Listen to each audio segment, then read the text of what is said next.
Perkenalkan, nama saya Indramawati dari kelas reguler B. Di sini saya akan menjelaskan anatomi fisiologi sistem endokrin.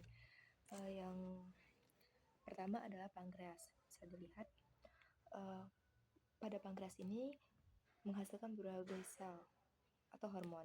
Nah, pada kali ini kita akan berfokus pada sel alfa dan sel beta.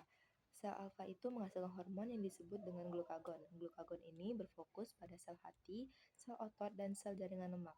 Fungsinya yaitu untuk memecah glukogen menjadi glukosa dan melepaskannya ke aliran darah untuk meningkatkan kadar gula darah. Kemudian untuk glukagon juga merangsang liposis, yaitu memecah lemak menjadi asam lemak bebas sebagai sumber energi. Kemudian pada sel beta ini menghasilkan hormon yang disebut dengan insulin. Insulin ini memiliki fokus pada sel otot, sel hati, dan sel lemak. Fungsi dari insulin ini yaitu diantaranya membantu penyerapan glukosa ke dalam otot untuk digunakan sebagai energi atau disimpan sebagai glikogen. Kemudian menyimpan glukosa dalam bentuk lemak dan menghambat pemecahan lemak menjadi asam lemak bebas. Juga untuk menyimpan glukosa dalam bentuk glikogen dan menghambat terbentuknya glukosa baru. Kemudian yang kedua ada kelenjar adrenal. Kelenjar adrenal ini bisa dilihat berbentuk segitiga di atas dan terletak di masing-masing ginjal. Pada kelenjar adrenal ini kita fokus pada adrenal cortex dan adrenal medula. Pada adrenal cortex itu menghasilkan 3 hormon yaitu kortisol, aldosteron, dan androgen. Pada kortisol ini berfokus pada sel-sel tubuh, hati, otot, dan jaringan adiposa. Sedangkan aldosteron itu pada ginjal dan androgen untuk pada sel-sel di berbagai jaringan. Fungsinya yaitu untuk meningkatkan kadar glukosa darah dan membantu tubuh merespons stres. Kemudian untuk meningkatkan reabsorpsi natrium dan air serta ekskresi kalium. Lalu untuk mempengaruhi perkembangan karakteristik seksual sekunder dan fungsi reproduksi.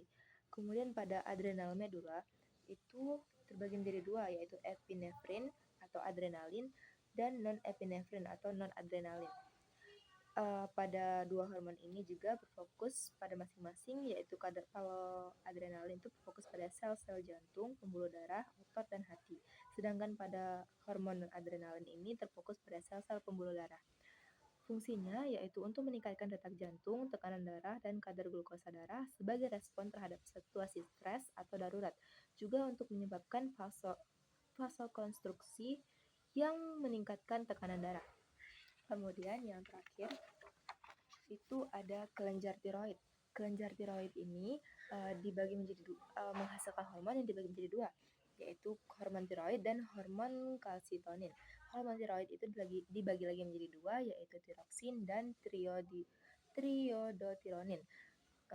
Pada hormon tiroksin dan triodotironin ini memiliki fokus pada sel-sel yang sama seperti sel otot, sel hati, sel otak, jantung, tulang, dan kulit.